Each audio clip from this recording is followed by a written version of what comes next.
ಕಲಬುರಗಿಯಲ್ಲಿ ನಿಧಾನಕ್ಕೆ ಬಂದ್ ಕಾವು ಏರ್ತಾ ಇದೆ. ಕೇಂದ್ರ ಬಸ್ ನಿಲ್ದಾಣದಲ್ಲಿ ಬಸ್ ಸಂಚಾರ ಸ್ಥಗಿತ ಆಗಿದೆ. ಬೆಳಿಗ್ಗೆ ಕೆಲ ಬಸ್ಗಳ ಸಂಚಾರ ಇತ್ತು, ಸದ್ಯ ಎಲ್ಲವೂ ಕೂಡ ಸ್ತಬ್ಧ. ಡಿಪೋದಿಂದ ಹೊರಗಡೆ ಬರ್ತಾ ಇಲ್ಲ ಬಸ್ಗಳು. ಈವರೆಗೂ ಬರೀ 15ರಿಂದ ಸುಮಾರು 20 ಬಸ್ಗಳು ಮಾತ್ರ ಸಂಚಾರ ಮಾಡ್ತಾ ಇದ್ವು. ಈಗ ಬಸ್ ನಿಲ್ದಾಣದತ್ತ ಬಸ್ಗಳು ಸುಳಿತಾ ಇಲ್ಲ. ಹಾಗಾಗಿ ಪ್ರಯಾಣಿಕರು ಬಸ್ ನಿಲ್ದಾಣದಲ್ಲಿ ಕಾಯ್ತಾ ಇದ್ದಾರೆ. ಖಾಸಗಿ ಬಸ್ಗಳ ಮೂಲಕ ಪ್ರಯಾಣಿಕರ ಸಂಚಾರ ಮುಂದುವರಿತಾ ಇದೆ. ಖಾಸಗಿ ಬಸ್ಗಳ ವ್ಯವಸ್ಥೆಯನ್ನು ಮಾಡಿದೆ ಸಾರಿಗೆ ಇಲಾಖೆ. ಅಂದರೆ ಸಾರಿಗೆ ಇಲಾಖೆಯಿಂದ ಆಗಿರುವ ವ್ಯವಸ್ಥೆ ಇದು ಈ ಖಾಸಗಿ ಬಸ್ಗಳದ್ದು. ಕೇಂದ್ರ ಬಸ್ ನಿಲ್ದಾಣದಿಂದಲೇ ಈ ಖಾಸಗಿ ಬಸ್ಗಳ ಸಂಚಾರ ಕೂಡ ಆಗ್ತಾ ಇದೆ. ಜೊತೆಗೆ ಪೊಲೀಸರ ಭದ್ರತೆ ಕೂಡ ನೋಡ್ತಾ ಇದ್ದೀವಿ. ಸಮಸ್ಯೆಗಳಾಗಬಾರ್ದು ಅನ್ನೋ ದೃಷ್ಟಿಯಿಂದ ಪೊಲೀಸರ ಭದ್ರತೆಯನ್ನು ಅಲ್ಲಿ ಒದಗಿಸಲಾಗಿದೆ. ಸರ್ಕಾರ ಹೇಳಿತ್ತು, ನಾವು ಖಾಸಗಿ ಬಸ್ಗಳ ಸಂಚಾರ ಮಾಡ್ತೀವಿ, ಆ ಮೂಲಕ ಜನರಿಗೆ ಯಾವುದೇ ಸಮಸ್ಯೆ ಆಗದಂತೆ ಸಹಾಯ ಮಾಡ್ತೀವಿ ಅಂತ. ಎಲ್ಲ ಕಡೆಗಳಲ್ಲಿ ಅದು ಸಾಧ್ಯ ಆಗಿಲ್ಲ. ಆದರೆ ಇಲ್ಲಿ ಕೆಲ ಖಾಸಗಿ ಬಸ್ಗಳು ಸರ್ಕಾರಿ ಬಸ್ ನಿಲ್ದಾಣದಿಂದಲೇ ತೆರಳುತ್ತಾ ಇವೆ. ಅವುಗಳನ್ನೇ ಈಗ ಜನ ನೆಚ್ಕೊಳ್ಬೇಕಾಗಿದೆ. ಆದರೆ 10 ಬಸ್ ಇರೋಲ್ಲಿ 1 ಬಸ್ ಇರುತ್ತೆ, ಸಾಕಾಗಲ್ಲ. ಇರೋದ್ರಲ್ಲೇ ಓಡಾಟ ನಡೆಸಬೇಕಾದಂಥ ಪರಿಸ್ಥಿತಿ. ಇನ್ನು ದಾವಣಗೆರೆ, ಚಿತ್ರದುರ್ಗದ ಚಿತ್ರಣ ಕೂಡ ನೋಡ್ತಾ ಇದ್ದೀವಿ. ದಾವಣಗೆರೆಯಲ್ಲಂತೂ ಸಂಪೂರ್ಣ ಖಾಲಿ, ಸ್ತಬ್ಧ ಆಗಿ ಹೋಗಿದೆ. ಚಿತ್ರದುರ್ಗದಲ್ಲೂ ಪ್ರೈವೇಟ್ ಬಸ್ಗಳನ್ನೇ ಜನ ನೆಚ್ಕೊಂಡಿದ್ದಾರೆ. ಇದು ಕಲಬುರಗಿ, ದಾವಣಗೆರೆ, ಚಿತ್ರದುರ್ಗ ಈ 3 ಭಾಗಗಳ ಚಿತ್ರಣ ನಾವು ನೋಡ್ತಾ ಇದ್ದೀವಿ. ಬಂದ್ ಕಾವು ಏರಿದೆ, ಜನರ ಪರದಾಟ ಮುಂದುವರೆದಿದೆ, ಪರ್ಯಾಯ ವ್ಯವಸ್ಥೆಗಾಗಿ ಹುಡುಕಾಡ್ತಿದ್ದಾರೆ. ಆದರೆ ಎಲ್ಲ ಕಡೆಗಳಲ್ಲೂ ಪರ್ಯಾಯ ವ್ಯವಸ್ಥೆ ಇಲ್ಲ.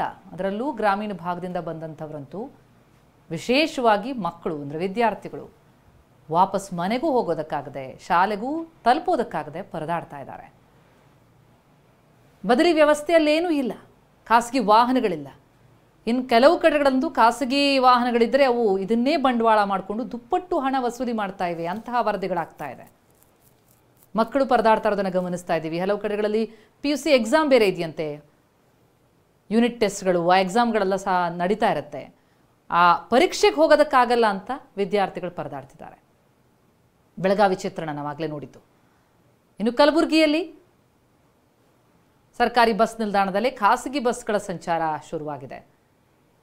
ಸರ್ಕಾರವೇ ನಿಯೋಜನೆ ಮಾಡಿರುವಂಥದ್ದು. ಕೇಂದ್ರ ಬಸ್ ನಿಲ್ದಾಣದಿಂದಲೇ ಖಾಸಗಿ ಬಸ್ಗಳು ಸಂಚರಿಸ್ತಾ ಇವೆ. ಕೆಲ ಬಸ್ಗಳವು, ಅದರಲ್ಲಿ ಪ್ರಯಾಣಿಕರ ಸಂಚಾರ ಮುಂದುವರೆದಿದೆ. ನಿರಂತರವಾಗಿ ನಾನ್ ಸ್ಟಾಪ್ ಕವರೇಜ್ TV9ನಲ್ಲಿ ಎಲ್ಲೆಲ್ಲಿ ಏನು ಸಮಸ್ಯೆ ಆಗ್ತಾ ಇದೆ, ಎಷ್ಟು ಬಸ್ಗಳ ಸಂಚಾರ ಆಗ್ತಾ ಇದೆ, ಜನರ ಪರದಾಟ ಹೇಗಿದೆ ಅನ್ನೋದರ ಇಂಚಿಂಚು ಮಾಹಿತಿಯನ್ನು ನಿಮ್ಮ ಎದುರಿಗಿಡ್ತಾ ಇದ್ದೀವಿ. ಅನಿವಾರ್ಯತೆ ಇಲ್ಲ ಅಂತಂದರೆ ಇಂದು ಪ್ರಯಾಣ ಮಾಡದೇ ಇರೋದೇ ಒಳಿತು. ಇಲ್ಲದಿದ್ದರೆ ಇಂತಹ ಸಮಸ್ಯೆಗಳಿಗೆ ಸಿಲುಕಿಬಿಡ್ತೀರ. ಬಸ್ಗಳ ಸಂಚಾರ ಎಲ್ಲೂ ಸರಿಯಾಗಿಲ್ಲ.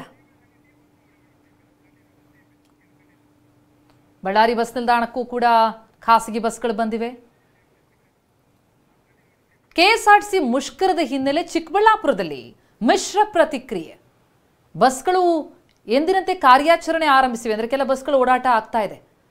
ಬಸ್ ನಿಲ್ದಾಣದಲ್ಲಿ ಪ್ರಯಾಣಿಕರ ಪರದಾಟ ಏನಿಲ್ಲ. ರಾಜ್ಯದ ವಿವಿಧೆಡೆ ಬಸ್ ಪ್ರಯಾಣಕ್ಕೆ ತೊಂದರೆ ಆಗ್ಬೋದು ಅಂತ ಪ್ರಯಾಣಿಕರು ಎಂದಿನಂತೆ ಬಸ್ ನಿಲ್ದಾಣದ ಕಡೆ ಮುಖ ಮಾಡಿಲ್ಲ. ಚಿಕ್ಕಬಳ್ಳಾಪುರ ಬಸ್ ನಿಲ್ದಾಣದಲ್ಲಿ ಬಸ್ಗಳಿವೆ, ಆದರೆ ಪ್ರಯಾಣಿಕರು ಅಷ್ಟಾಗಿ ಕಂಡು ಬರ್ತಿಲ್ಲ. ಅಂದರೆ ಅವರೇ ಮುಂಜಾಗ್ರತೆ ವಹಿಸಿದ್ದಾರೆ. ನಮ್ಮ ಪ್ರತಿನಿಧಿ ಭೀಮಪ್ಪ ಪಾಟೀಲ್ ಸ್ಥಳದಿಂದ ಪ್ರತ್ಯಕ್ಷ ವರದಿ ಕೊಟ್ಟಿದ್ದಾರೆ, ನೋಡೋಣ ಬನ್ನಿ. ವಿವಿಧ ಬೇಡಿಕೆಗಳನ್ನು ಈಡೇರಿಸುವಂತೆ ಆಗ್ರಹಿಸಿ KSRTC ನೌಕರರು ಇಂದು ರಾಜ್ಯಾದ್ಯಂತ ಮುಷ್ಕರ ಕೈಗೊಂಡಿದ್ದಾರೆ. ಅದರಲ್ಲೂ ಚಿಕ್ಕಬಳ್ಳಾಪುರದಲ್ಲಿ ಒಂದು ಮುಷ್ಕರಕ್ಕೆ ಪ್ರತಿಕೂಲ ಅಂದರೆ ಮಿಶ್ರ ಪ್ರತಿಕ್ರಿಯೆ ವ್ಯಕ್ತವಾಗಿದೆ ಅಂತ ಹೇಳ್ಬೋದು. ಬಸ್ಗಳು ಚಿಕ್ಕಬಳ್ಳಾಪುರದಿಂದ ಬೆಂಗಳೂರು ಸೇರಿದಂತೆ ರಾಜ್ಯದ ವಿವಿಧ ಭಾಗಗಳಿಗೆ ಆರಂಭವಾಗಿದ್ದರೂ ಸಹ ಬಸ್ ನಿಲ್ದಾಣದಲ್ಲಿ ಪ್ರಯಾಣಿಕರು ನಿರೀಕ್ಷೆಯಂತೆ ಬಂದಿಲ್ಲ ಅಂತ ಹೇಳ್ಬೋದು. ನೋಡಿ, ನಾನು ಚಿಕ್ಕಬಳ್ಳಾಪುರದ KSRTC ಬಸ್ ನಿಲ್ದಾಣದಲ್ಲಿದ್ದೀನಿ. ಇಲ್ಲಿ ಚಿಕ್ಕಬಳ್ಳಾಪುರದಿಂದ ಬೆಂಗಳೂರು, ಬಾಗೇಪಲ್ಲಿ, ತಿರುಪತಿ, ದಾವಣಗೆರೆ, ಹುಬ್ಬಳ್ಳಿ, ಧಾರವಾಡ ಸೇರಿದಂತೆ ವಿವಿಧ ಭಾಗಗಳಿಗೆ ಈಗಾಗಲೇ ಬಸ್ಸುಗಳು ಆಪರೇಟ್ ಆಗ್ತಾ ಇದೆ. ಅದರಲ್ಲೂ ವಿಶೇಷವಾಗಿ ಚಿಕ್ಕಬಳ್ಳಾಪುರ KSRTC ವಿಭಾಗೀಯ ಕಚೇರಿಯಲ್ಲಿ 612 ಬಸ್ಗಳಿದೆ ಮತ್ತು 484 ಶೆಡ್ಯೂಲ್ಗಳಿದೆ, ಅಂದರೆ ರೂಟ್ಗಳಿದೆ. ಆದರೆ ಈ ಎಲ್ಲ ರೂಟ್ಗಳಿಗೂ ಬಸ್ಗಳು ಇಲ್ಲದಿದ್ದರೂ ಸಹ 50% ಬಸ್ಗಳು ಈಗಾಗಲೇ ನಿಲ್ದಾಣಕ್ಕೆ ಬಂದಿದೆ ಮತ್ತು ರೂಟ್ಗಳಲ್ಲಿ ಸಹ ಆಪರೇಟ್ ಆಗ್ತಿದೆ. ಮತ್ತೊಂದು ಕಡೆ ಇವತ್ತು ರಾಜ್ಯಾದ್ಯಂತ ಒಂದು KSRTC ನೌಕರರ ಮುಷ್ಕರ ಕೈಗೊಂಡಿರೋ ಹಿನ್ನೆಲೆಯಲ್ಲಿ ಇದರಿಂದ ತೊಂದರೆ ಆಗ್ಬೋದೇನೋ ಅಥವಾ ಬಸ್ಗಳು ಬರದೇ ಇರ್ಬೋದೇನೋ ಅಂತೇಳಿ ಬಹುತೇಕ ಪ್ರಯಾಣಿಕರು KSRTC ಬಸ್ ನಿಲ್ದಾಣ ಕಡೆ ಮುಖ ಮಾಡಿಲ್ಲ ಅಂತ ಹೇಳ್ಬೋದು. ನೋಡಿಲ್ಲ ನೀವು ಪ್ರತಿದಿನ ಈ ಒಂದು ಸಂದರ್ಭದಲ್ಲಿ ಚಿಕ್ಕಬಳ್ಳಾಪುರದ KSRTC ಬಸ್ ನಿಲ್ದಾಣ ಜನರಿಂದ ಗಿಜಿ ಅಂತ ಇತ್ತು. ಇವತ್ತು ಕೇವಲ ನೂರಾರು ಪ್ರಯಾಣಿಕರು ಮಾತ್ರ ನಾವು ಗಮನಿಸಬಹುದಾಗಿದೆ.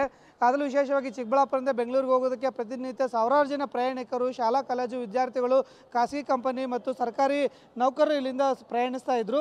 ಆದರೆ ಇವತ್ತು ಅದ್ಯಾಕೋ ಒಂದು KSRTC ನೌಕರರು ಮುಷ್ಕರ ಹಿನ್ನೆಲೆಯಲ್ಲಿ ಬಸ್ಗಳು ಬರುತ್ತೋ ಇಲ್ವೋ ಅಥವಾ ಎಲ್ಲಿ ತೊಂದರೆ ಆಗುತ್ತೇನೋ ಅಥವಾ ಇಲ್ಲಿಂದ ಬಸ್ಗಳಿದ್ರೂ ಸಹ ಬೆಂಗಳೂರಿನಿಂದ ಮತ್ತೆ ಬರೋದಕ್ಕೆ ಬಸ್ಗಳು ಇರುತ್ತೋ ಇಲ್ಲ ಅನ್ನೋ ಕಾರಣಕ್ಕೋಸ್ಕರ ಪ್ರಯಾಣಿಕರು ಬಸ್ಗಳ ಮೇಲೆ ಇವತ್ತು ಡಿಪೆಂಡ್ ಆಗಿಲ್ಲ ಅಂತಲೇ ಹೇಳ್ಬೋದು. ಇದರಿಂದ ನಾವು ಚಿಕ್ಕಬಳ್ಳಾಪುರದ ಒಂದು KSRTC ಬಸ್ ನಿಲ್ದಾಣದಲ್ಲಿ ಜನರ ಒಂದು ಕೊರತೆಯನ್ನು ಸಹ ಗಮನಿಸಬಹುದಾಗಿದೆ. ಚಿಕ್ಕಬಳ್ಳಾಪುರದಿಂದ ಬೆಂಗಳೂರು ಸೇರಿದಂತೆ ವಿವಿಧ ಭಾಗಕ್ಕೆ ಬಸ್ಗಳನ್ನು ಸಹ ನೋಡಿದ್ದೀವಿ. ಈಗ ಬಸ್ಗಳು ಎಂದಿನಂತೆ ಬರ್ತಾ ಇದೆ. ಆ ಬಸ್ಗಳು ಬಂದರೂ ಸಹ ಗ್ರಾಮೀಣ ಭಾಗದಲ್ಲಿರ್ತಕ್ಕಂಥ ಬಸ್ಗಳು ಇದ್ದರೂ ಸಹ ಪ್ರಯಾಣಿಕರು ಬಸ್ಗಳನ್ನ ಹತ್ತೋದಕ್ಕೆ ನಾವು ಇಲ್ಲಿ ಕೊರತೆಯನ್ನು ಸಹ ನೋಡ್ಬೋದು. ಒಟ್ಟಿನಲ್ಲಿ ಎಲ್ಲಿ ಮುಷ್ಕರ ಕ್ಕೆ ಚಿಕ್ಕಬಳ್ಳಾಪುರದಲ್ಲಿ ಬೆಂಬಲ ವ್ಯಕ್ತವಾಗಿ ಸ್ಟ್ರೈಕ್ ಮಾಡ್ತಾರೆ, ಆ ಸಂದರ್ಭದಲ್ಲಿ ತೊಂದರೆ ಆಗ್ಬೋದು ಅಂತೇಳಿ ಇವತ್ತು ಪ್ರಯಾಣಿಕರು ಬಸ್ ನಿಲ್ದಾಣದ ಕಡೆಗೆ ಬಂದಿಲ್ಲ ಅಂತಲೇ ಹೇಳ್ಬೋದು. ಕ್ಯಾಮ್ರಾಮನ್ ಸುಧಾಕರ್ ಜೊತೆ ಭೀಮಪ್ಪ ಪಾಟೀಲ್, TV9 ಚಿಕ್ಕಬಳ್ಳಾಪುರ.